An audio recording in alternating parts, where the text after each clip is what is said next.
Assalamualaikum warahmatullahi wabarakatuh. Salam sejahtera buat kita semua. Berjumpa lagi di channel kita untuk belajar bahasa Inggris. Video kali ini adalah untuk kelas 9 semester 2 chapter 8 Passive Voice, kalimat pasif.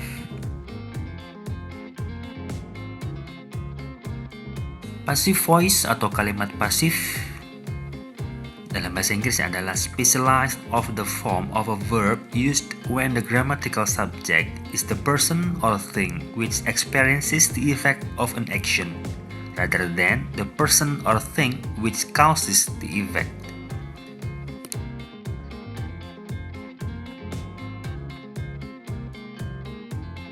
Ya, passive voice itu adalah kalimat yang subjek dalam kalimatnya dikenai pekerjaan atau tindakan ya. Kemudian, objek dari kata kerja aktif menjadi subjek dari kata kerja pasif. Tidak penting siapa atau apa yang melakukan sesuatu, karena kita lebih tertarik untuk membahas siapa atau apa yang dikenai tindakan, bukan melakukan tindakan.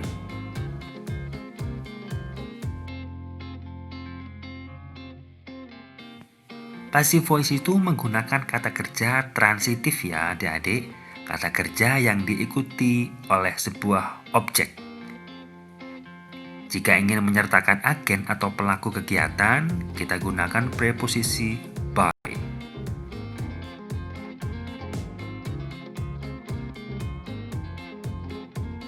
Adik-adik bisa lihat contohnya di halaman 146-147. Saya bacakan, saya ambilkan dari sana. Satay or sate is made of chicken, beef, or lamb. Sate dibuat dari daging ayam, daging sapi, maupun daging kambing. Lemper is filled with chicken or beef filling. Lemper diisi dengan daging ayam atau isian daging sapi. Fish, tapioca starch, and water are mixed to make thick dough. Ikan, tepung kanji, dan air dicampur untuk membuat adonan yang tebal. Some kinds of kerupuk are fried in a very hot sun. Beberapa jenis kerupuk digoreng di pasir yang sangat panas. This musical instrument is called an angklung. Alat musik ini disebut dengan angklung.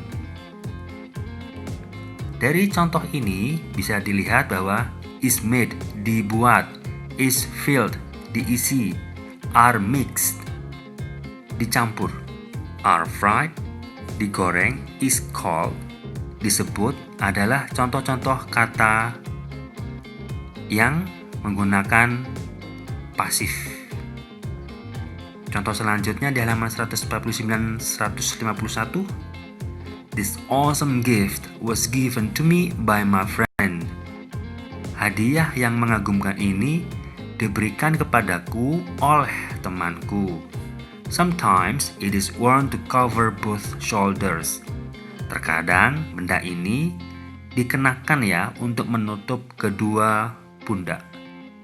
Traditionally, it is hung on the head to carry many things.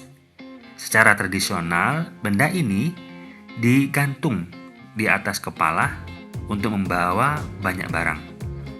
Pictures of colorful flowers are painted or embroidered on the outer part of the paper umbrellas. Gambar-gambar dari bunga yang warna-warni dilukis ataupun juga dibordir ya di bagian luar dari kertas payung-payungnya. Nah, ini juga contoh-contoh bentuk pasif. Was given, diberi. Is worn, dikenakan ya. Is hung, digantung. Are painted, dilukis. Itu adalah bentuk contoh kalimat pasif. Sekarang perhatikan baik-baik cara membuat kalimat pasifnya. Ikuti slide berikut ini. Ya, adik-adik, intinya adalah kalimat pasif itu menggunakan be verb 3. Contohnya, simple present tense biasa kita gunakan subjek, verb 1, objek keterangan waktu kan untuk menyatakan kebiasaan. Nah, kita tambahkan dengan be verb 3. Maka be tambah verb 1, maka menjadi be 1. Verb verb 3 turun. Ingat, B1-nya adalah is, am, are. Begitu juga dengan simple past tense, serupa bentuknya, hanya beda di B2. Kemudian untuk present future, past future, dan modal can ya. Nah, kenapa B-nya tidak lurus sama will? Karena B itu adalah bagian dari verb, maka lurus dengan verb satunya. Maka rumus yang dihasilkan yang adalah untuk passive voice-nya will be verb 3, would be verb 3 untuk past future, dan can be verb 3. Selanjutnya, jika menyatakan pekerjaan yang sudah selesai dikerjakan. Lihat, be-nya lurus dengan verb 3 karena be adalah bagian dari verb, bukan bagian dari have. Have itu juga kata kerja kan, verb 3, have, had, maka be-nya lurus verb 3 ya. Bisa dilihat, have-nya turun, be-nya bentuk ketiga adalah been, kemudian verb 3. Sama untuk yang past perfect. Nah, yang ini adalah present continuous dan past continuous. Lihat, B1 verb ing, B-nya lurus dengan verb seperti alasan tadi, maka kita turunkan menjadi B1 turun, yang isnya is, am, are. B-nya bertemu dengan ing menjadi being. Baru verb 3. Kalau yang tadi present perfect kan pakai be verb 3 menjadi been ya. Kali ini menjadi being. Nah, B2 untuk past continuous pakai was dan were. Jika adik-adik masih belum paham tentang tenses, kami punya link untuk belajar cepat 8 tenses sekaligus. Bisa dikunjungi deskripsi untuk linknya. Sekarang buka bukumu halaman 149 sampai dengan 151. Baik adik-adik, kita lanjutkan ya. Lihat kalimatnya, this awesome gift was given to me by my friend. Itu kemudian kita aktifkan menjadi my friend gave me this awesome gift. Kenapa nggak pakai give, G-I-V-E? Karena ada to be was, melambangkan itu lampau ya. Maka kita pakai verb 2. Coba lihat yang ini, this is called an angklung. Kalau kita balik menjadi kalimat aktif menjadi we call it an angklung. It-nya didapatkan dari kata this. Ya, ini perubahannya sama saja. We call it menjadi this is called. Jangan lupa B1 verb 3 karena it itu pakai is ya. Selanjutnya, people call it ulos. It is called ulos ya. People-nya kita nggak bahas lagi karena kita sedang tidak membahas orang yang menyebutnya, tapi kita membicarakan bendanya. Orang-orang menyebut ini ulos. Kemudian dibalik, ini disebut dengan ulos. Maka ini pakai to be is. Call-nya dirubah menjadi verb 3 called. Lanjut. Sometimes people wear it to cover both shoulders. Terkadang orang-orang mengenakan ini untuk menutupi kedua bahu atau pundaknya. Kita balik. Ininya taruh depan sebagai subjek sekarang. Sometimes it. Karena it to be-nya is. Kemudian wear-nya berubah menjadi bentuk ketiga yaitu worn. Lihat di bawah, wear, wore, worn. Mengenakan. Lanjut. Traditionally people hang it on the head ya. Orang menggantung ini ya. Kemudian kita balik, ini digantung. Bagaimana hang-nya? Kita jadikan verb 3. Jadi tulisannya hung ya, dibaca hang. Kemudian karena ini satu bendanya, kita menggunakan to be is. Secara tradisional ini digantung. Berikutnya halaman 151. People paint or embroider. Orang-orang melukis, gambar, pictures ya. Kemudian pictures-nya taruh depan sebagai awal kalimat, sebagai subjek. Karena pictures-nya lebih dari satu, tandanya pakai S, maka to be-nya bukan is lagi, menggunakan to be are. Paint-nya kita rubah bentuk ketiga menjadi painted. Nah, yang ini coba lihat perbedaan warna-warna yang akan berubah. Merah, kuning adalah perubahan yang harus kalian ikuti. Seperti tadi, objeknya dijadikan subjek, ubah kata verb 1 menjadi verb 3, perhatikan subjek baru tadi.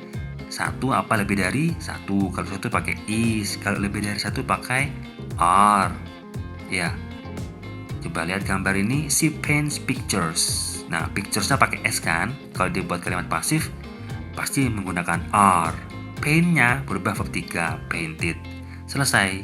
Jika kalimatnya she paints a picture, satu gambar, maka a pasti menjadi is, karena satu, single. Paints-nya tetap bentuk ketiga. Gitu ya, hanya bolak-balik saja lebih satu, verb 3. Ini untuk simple present tense. Oke. Adik-adik untuk kelas 9 hanya menekankan pada simple present tense dan simple past tense. Jadi adik-adik harus bisa to be 1 is MR dan to be 2 was were. Coba lihat ini. Simple present tense itu kan untuk kebiasaan. Gunanya ya, fakta kebenaran umum. Sementara simple past tense untuk menceritakan kejadian yang terjadi pada masa lalu, pada waktu tertentu. Coba lihat kalimat aktifnya. We often keep chicken as farm animal. Kita sering memelihara ayam sebagai hewan ternak. Nah, kata keep di sini memelihara, kemudian dibalik menjadi kalimat pasif, ayamnya dipelihara. Maka keep-nya berubah bentuk ketiga, yaitu kept. Ayam-ayamnya karena ada banyak, lebih dari satu, maka kita pakai are kept. Selesai. Ya, coba lihat yang simple past tense. We kept cows on a farm last year. Kept-nya itu bentuk kedua dari keep. Kok pakai bentuk kedua? Karena ada kata kunci, keterangan waktu last year. Memelihara sapi pada tahun lalu. Kalau dipasifkan bagaimana? Nah, lihat. Kept-nya dari verb 2 berubah menjadi bentuk yang ketiga. Berhubung sama, ya tetap terus sama, kept. Tapi di sini adalah bentuk ketiga. Cows-nya dihitung. Ternyata lebih dari satu, ada s-nya ya, cows. Maka kita gunakan to be were kept. Dan selesai kemudian. Jika adik-adik mau pasang by, boleh by us, karena tadi subjeknya adalah we. Kalau ada tulis by we, salah. Harusnya benar adalah by us. Contohnya by them, by us, by you, by me, gitu ya. Semoga di sini bisa dipahami karena wajib bisa di dua tenses ini.